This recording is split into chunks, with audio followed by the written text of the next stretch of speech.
लेखी बाईंवर हात उगारायचा नाही म्हणून जास्तच उडतेस ग तू. का असं केलंस तू? सांग असं का केलंस ते? सरकार, मॅडम साठी केलं मी. आणि धाकले सरकार म्हणले म्हणून केलं. धाकलं सरकारने सांगितलं इरी थोडी मारशील? काय विचारतोय आम्ही? नाही मारणार.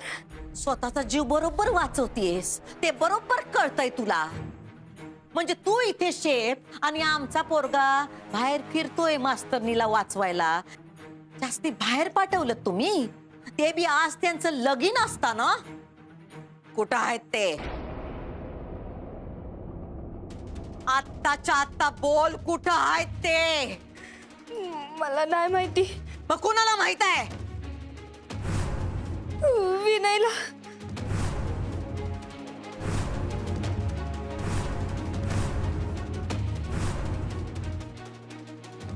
विनय?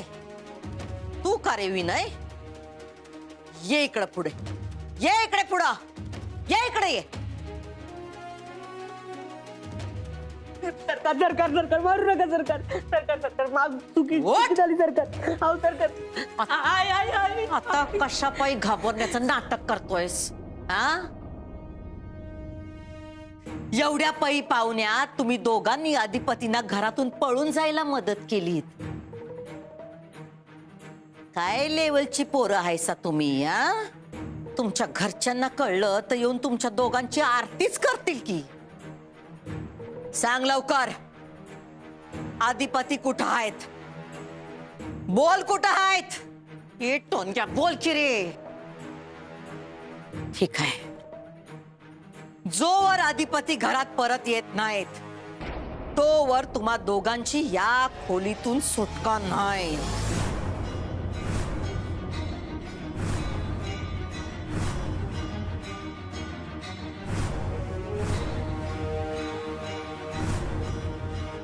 दार लाव रे.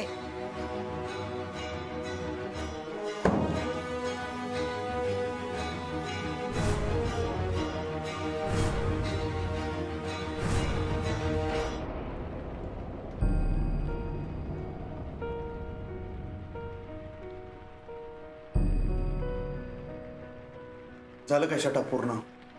सॉरी, मी मध्ये बोललो, पण आता एवढा वेळ थांबून बोललो कारण आहे ना, तुम्ही शांत बसला ना की हे असं वातावरण, अंधार, पाऊस, ही मेणबत्ती सगळे माझ्या संग बोलायला लागतात. चेष्टा नाही, सिरियसली. मला म्हणजे असं फील होतं. मी तुम्हाला म्हणलं ना, फील होतं. ते होतं, माझा प्रॉब्लेम आहे हो. तुम्ही बोला म्हणजे ही सगळी शांत बसतील. माझ्या डोसक्यात ना असा, तुम्ही बोला की झालं काय पूर्ण? शटा, काहीतरी बोला. तुमची हिम्मत कशी झाली हो? हा, माझं लग्न ठरलंय माहित नाही का तुम्हाला? हा, कळत नाही तुम्हाला? काय वाटलं? आणि मी इतकी उथळ आहे की तुम्ही काहीही बोलाल आणि मी लगेच हो म्हणेन असं वाटलं का तुम्हाला? मला माहिती आहे ना, मला माहिती आहे यामागचं कारण. मी आता एकटी पडली आहे ना, मी या परिस्थितीत आहे म्हणून तुम्ही माझा गैरफायदा घेताय. हो हो, बरोबर आहे, मला माहिती आहे. तुम्हाला कळत कसं नाही अधिपती? माझे आई बाबा काळजीत आहेत, कमलला टेन्शन आलंय, मला इथून बाहेर पडायचं आणि तुम्ही काय फालतू बडबड करत बसलाय? हे काय सांगताय तुम्ही मला आता? माझी चूक झाली, ठीक आहे, माझी चूक आहे. मी सापळ्यात अडकले, मला कळलं नाही. पण याचा अर्थ असा नाही की मला माझी मतं नाही आहेत, विचार नाहीये, म्हणणं नाहीये. झोता उठतोय आणि मला लग्नाची मागणी घालतोय. मी काय रस्त्यावर पडलीये का? तो बजरंग पण असाच मला म्हणाला तुम्ही माझ्याशी लग्न कराल का म्हणून. मी काय खेळणार का? भावली आहे मी? एक गोष्ट लक्षात ठेवा अधिपती, माझं कमलशी लग्न ठरलंय आणि मी त्यांच्याशी कमिटेड आहे. मी दुसऱ्या कुणाचाही विचार नाही करू शकत, कळलं? डोक्यावर अक्षता पडायच्या बाकी असतील, पण एकदा कमिट केलं म्हणजे झालं. माझं लग्न ठरलं तेव्हाच माझ्यासाठी दुसरे सगळे विषय संपले. गैरफायदा नाही, तुमचा काहीतरी गैरसमज व्हायला. नाही नाही नाही नाही अधिपती, ऐका, हे बघा, तुम्ही राग नका मानून घेऊ. माझं ना आजपर्यंत एक स्पष्ट मत होतं आणि आता आज ते ठाम झालंय. शिक्षणामुळे माणसाला वागण्याची, बोलण्याची पोच येते. कधी कुठे कसं बोलावं हे कळतं त्याला. तुमचाही दोष नाही म्हणा. तुमच्या जागी आज जर एखादा शिकलेला माणूस असता तर त्याला कळलं असतं की ह्या ठिकाणी हे बोलणं अप्रशस्त आहे. पण मला कळते आता, ही बोलायची वेळ नाही, ही जागा नाही. ही व्यक्ती नाहीये हे कळतंय का तुम्हाला? अहो, मनातलं बोललो. हो, पण तुम्ही माझ्या मनाचं नाही नाही ना विचार केलात अधिपती? तुम्ही हे नको होतं बोलायला, कळतंय का तुम्हाला? अहो मी नको म्हणत होतो, तुम्ही म्हणला बोल. अहो मला काय माहिती तुम्ही हे बोलाल. मला माहित होतं की पण. अहो, मग चुकलं माझं. बस चुकलं माझं, मी चूक केली, सगळं माझंच चुकतंय. रडू नका हो, तुम्ही रडू नका मास्तरीन बाई. हे बघा, मी सुशिक्षित घरातली सुसंस्कृत मुलगी आहे. एकदा लग्न ठरलं ना की हे असे विचार करणं माझ्या संस्कारात नाही बसत. हे काय बोलताय तुम्ही? मला आवडत नाहीये, पटत नाही, त्रास होतोय, मला खूप त्रास होतोय तुमच्या बोलण्याचा. मला तर आता असं वाटायला लागले की माझंच काहीतरी चुकलंय. मी असं काय केलं? म्हणजे तुम्हाला हे असं सगळं वाटण्याचं काय कारण आहे? मी तुम्हाला काही चुकीचे सिग्नल्स दिलेत का? तुम्ही सांगा मला, मी असं चुकीचं काही वागलीये का की ज्यामुळे तुम्हाला हे असं सगळं वाटतंय? तुमच्याबद्दल मला हे असं वाटलं, हे पाप नाही मास्तर. अहो पण तुम्ही ते मला ऐकवणं हे माझ्यासाठी पाप आहे. प्रेम म्हणजे पाप नाही. अहो पण तुम्ही जर एखाद्याशी कमिटेड असाल तर अशा पद्धतीची चर्चा करणं योग्य नाहीये. चर्चा तुम्ही केलीच नाही, मी केली चर्चा. अहो पण मी ऐकली ना ती. तुमच्याकडे काही पर्याय नव्हता म्हणताना तुम्ही ऐकली. हे बघा अधिपती, माझ्याकडून जर काही चुकीचा संदेश गेला असेल तर मला माफ करा. पण आता माझ्या मनात आणि भविष्यात कमल सोडल्यास इतर कुठल्याही पुरुषाला स्थान नाहीये. लग्न ठरलंय माझं. लग्न ठरण्यात मुलीचा होकार असतो आणि एकदा होकार दिल्यानंतर चांगल्या घरातल्या मुली दुसऱ्या मुलाचा विचार नाही करू शकत. मला तिळमात्र शंका नव्हती अधिपती की तुमच्या मनात हे सगळं चाललंय. म्हणजे मला खरंच कळलं नाही. मला जर थोडी जरी कल्पना असती ना तरी मी तुम्हाला स्पष्टपणे सांगितलं असतं.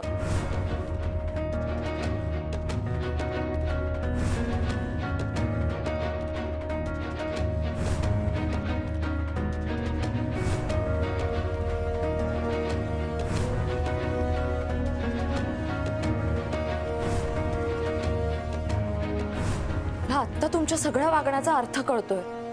मला जर आधीच कळलं असतं ना तर मी तुम्हाला सांगितलं असतं की माझं लग्न ठरलंय. तुमची अवस्थाच नसती झाली. माझंच चुकलं. मी तुम्हाला आधी सांगायला हवं होतं. हे बघा, मी तुमच्या भावनेची कदर करू शकते फक्त, पण मला तुमच्याबद्दल कधीही काहीही वाटलेलं नाही आणि वाटणारही नाही. या जन्मात मी कमल सोडल्यास दुसऱ्या कुणाचाही विचार नाही करू शकत.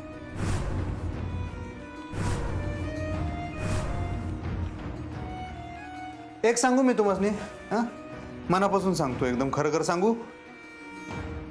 मला जे काय वाटलं ना त्याच्यात तुमचा काय सुद्धा दोष नाही आहे. तुम्ही असं मला कुठला सुद्धा सिग्नल दिला नाही किंवा हिंट दिली नाही, त्यामुळे तुम्ही स्वतःला अपराधी वाटून घेऊ नका. तुमचा काय सुद्धा दोष नाही आहे त्याच्यामध्ये. नाही अधिपती, या सगळ्या घटनेनंतर मला असं वाटायला लागले की माझाच दोष आहे. अहो 4 महिन्यांपूर्वी माझं लग्न ठरलंय. मी तुम्हाला सांगायला हवं होतं. हा कळलं ते. मलाच लेट झालं तुमच्या आयुष्यात एंट्री मारायला. तुमची काय चूक नाही आहे. तुम्ही ह्या जन्मात तर मला नाही म्हणून सांगितलं सा, पण पुढच्या जन्मात मी सांगणार आहे आंबाबाईला. निदान पुढच्या जन्मात तरी मास्तरीन बाईं संग गाठ. आणि पुढच्या जन्मात त्या कमलला हो म्हणू नका. वाट बघा अधिपतीची.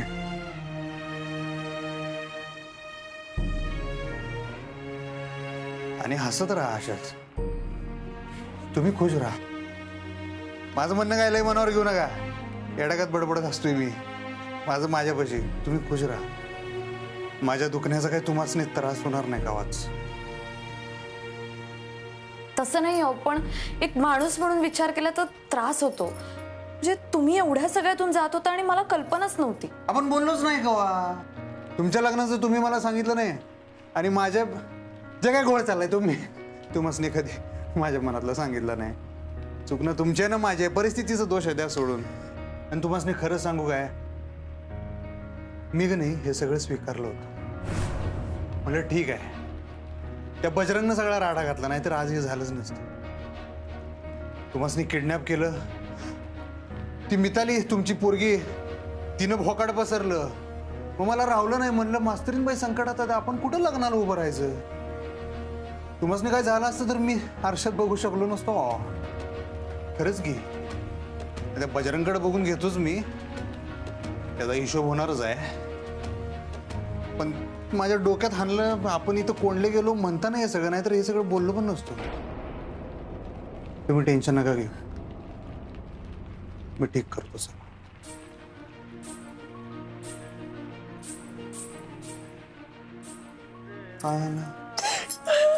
काय झालं? काय मी आता परत काय चुकीचं बोललो काय? मी परत नाही, तुम्ही काही चुकीचं नाही बोलत. मीच चुकले. मी खूप रूडली बोलले तुमच्याशी. आ? कठोरपणे बोलले मी खूप तुमच्याशी, त्याबद्दल सॉरी. त्याला काय होतंय? कठोरपणे बोलण्याचं काय नाही आपल्याला. त्याचं काय एवढं वाईट? एवढं रडू नका तुम्ही तेवढ्यासाठी. आमच्या आईसाहेबांनी कधी बोलताना ऐकलं का तुम्ही? कठोर म्हणजे कठोरचा बा बोलतात त्या. दान दान दान असं बोलायला लागलं म्हणजे समोरचं चाळ कापते. तुम्ही ऐकलं का हो बोलताना? आपल्यालाही अभिमान आहे त्यांचा. तुम्ही ऐकलं का? फक्त सांगा. खूपदा. कुणा संग बोलताना ऐकलंय? माझ्याशी. हा हा हा हा तो निरोप समारंभाला विषय हार्ड झालता, विसरलो की तुमच्या. मग पण तुम्ही काय वाईट वाटून घेऊ नका. नाही, मला नाही वाटलं काही. नाही खरंच, आणि वाटून पण घेऊ नका वाईट. बायकांचं लय आहे त्याच नाही. राग ठेवू नका असं मनात. अहो, कसा ठेवेन मी? मी ऋणी आहे तुमची. हे असलं काय बोलू नका सा. नाही नाही नाही अधिपती, खरंच तुम्ही मनाने खूप चांगले आहात. काय करायचं? लेट झालो की. नाही असं नाही, पण तुम्ही असणार नाही ना माझ्या आयुष्यात? नाही. ठीक आहे. पण खरंच तुमचे खूप उपकार आहेत माझ्यावर. हो, उपकार सोडा हो मास्तरीन बाई, जाऊ दे. आणि असं मी पुढच्या जन्मीची तुम्ही मला कमिटमेंट दिले की? कमिटमेंट दिले म्हणजे? तुम्ही म्हणला ना या जन्मी कमलशिवाय दुसऱ्या कुणाचा, कमलरावांशिवाय दुसऱ्या कुणाचा विचार करू शकत नाही, म्हणून म्हणलं पुढच्या जन्माचं ऍडव्हान्स बुकिंग टाकून ठेवा तुमच्याकडे. तुम्ही लहानपणापासून असेच आहात का हो? कमलराव एक नंबर राव. भाग्य काढलं त्याने, एक नंबर. तुम्ही त्यांच्या आयुष्यातली लक्ष्मी होणार. असं काही नाही हो. नाही, तुम्ही लय भारी संसार करणार मास्तरीन बाई.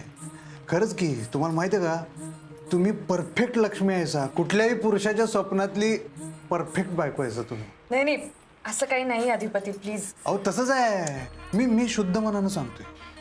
उलट मी तुम्हाला सांगते की तुम्हाला माझ्यापेक्षा जास्त चांगली मुलगी मिळेल. तुमच्यापेक्षा चांगलं कोण नसते हो, सोडा.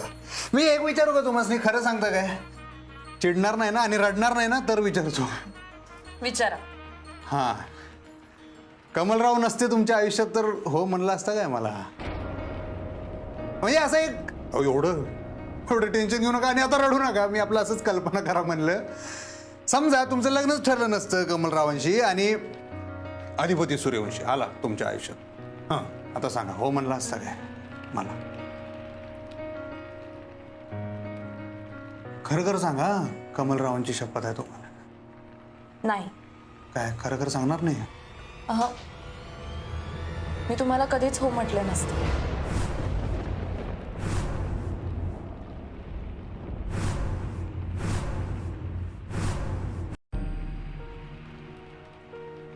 का का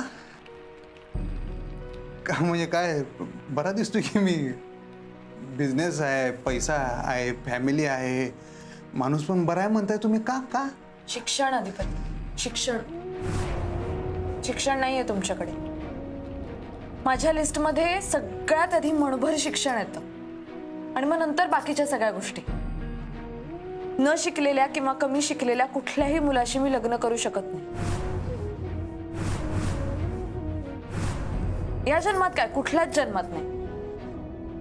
कारण माझ्यासाठी शिक्षण हे आयुष्य इतकंच महत्वाचं आहे. शिक्षणामुळे माणसाच्या अंगात चांगुलपणा येतो.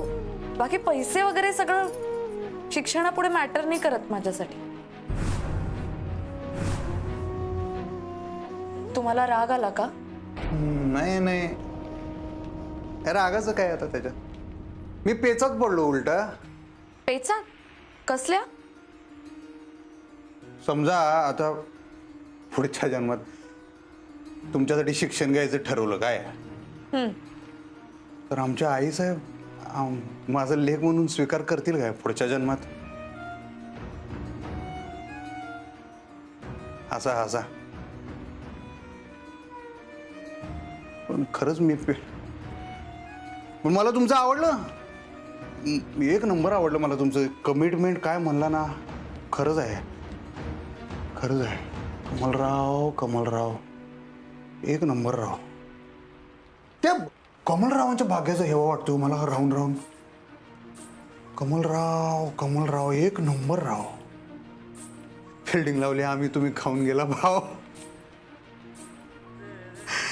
हो एक नंबर. आणि मास्तर बाई तुम्ही ना, तुमच्यासारखी खरी मुलगी मी बघितली नाही. तुम्ही लय निर्मळ आहे, पवित्र आहे तुम्ही. देवी देवी देवी. मी तुम्हाला वचन देतो, जर कमलरावांबरोबरची तुमची कमिटमेंट आणि तुमचं त्यांच्याशी होणारं लग्न तुमच्यासाठी जर एवढं महत्त्वाचं असेल ना, तर ते झालंच पाहिजे. आणि ते होणं ही आता माझी जबाबदारी आहे. आणि एकदा मी जबाबदारी घेतली ना मास्तरीनबाई, मी मागं हटत नाही. तुम्ही फक्त बघा आता हे दार मी कसं तोडतो आणि तुम्हासनी तुमच्या मुहूर्ताच्या आधी लग्न मंडपात कसं पोचवतो ते.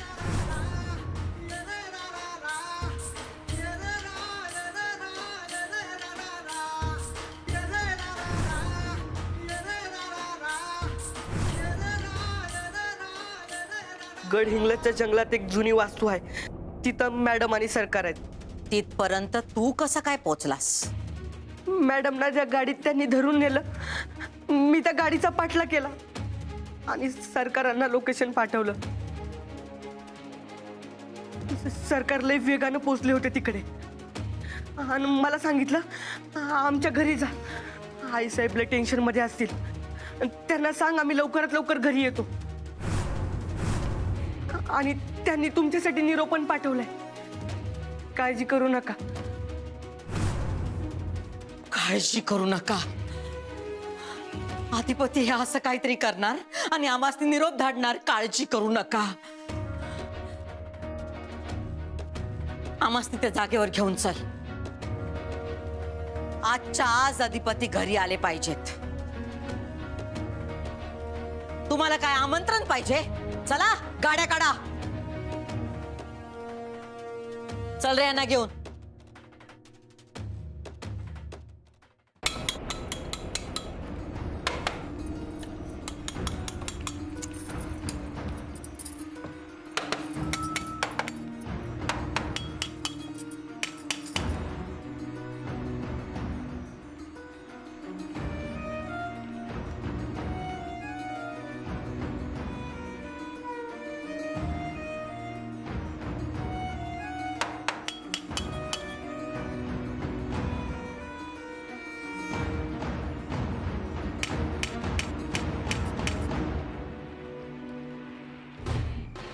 याला आमच्या गाडीमध्ये बसव.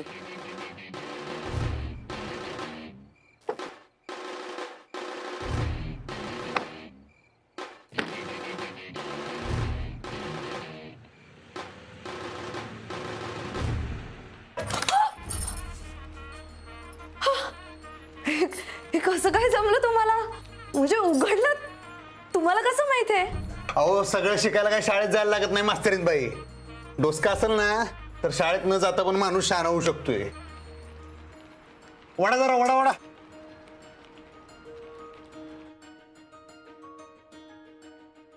काय ताईचं लग्न मोडलं? अगं इरा, मोडलं वगैरे नाहीये ग.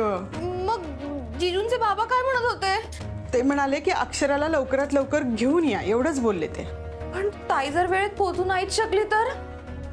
हे बघ, आपण अक्षराला घरी वेळच्या वेळी आणण्याचा प्रयत्न करू. नेमकं काय करायचंय आता? अगं आपण पोलिसात जाऊ. पण अहो ते म्हणालेत ना पोलिसात जाऊ नका, बदनामी वगैरे होईल असं. हे बघ, कुणाच्या बदनामीपेक्षा मला माझ्या मुलीचा जीव महत्वाचा आहे. बाबा वेळ जाईल तशी मला वेगळीच शंका येतेय. कसली? ह्या सगळ्यात त्या बजरंगचा हात नसेल ना? ताईवरचा राग म्हणून त्यांनी तिला काही केलं तर नसेल ना? अगं पण त्याने तर तसं पोलिसांना लिहून दिलंय ना. अगं आई, त्याचा शब्द पाळायला असं वाटतंय का तुला? एक नंबरचा खुनशी माणूस आहे तो. ताईमुळे पुन्हा त्याची इज्जत निघून गेली ना. त्याचाच राग धरून त्यांनी काही केलं तर नसेल ना? अरे देवा, देवा असं काही होऊ देऊ नकोस. विद्या, मलाही तोच संशय येतोय. चल मी पोलीस स्टेशनला जाऊन येतो. बाबा थांबा, पोलीस स्टेशनला जायच्या आधी आपण एक काम करूया. अगं काय, कोणाला फोन करतेयस?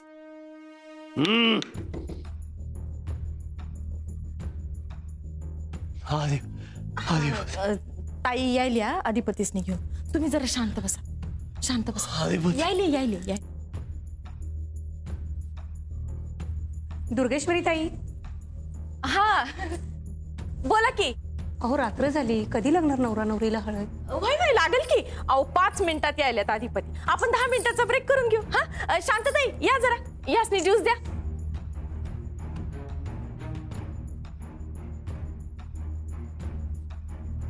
काय झालं? ते अधिपती. अगं अधिपतीसनी ताप आलाय. अयो, ताप आला. मला तर वाटतंय नाटकच करायचं, मंडपात यायचं नाही म्हणून.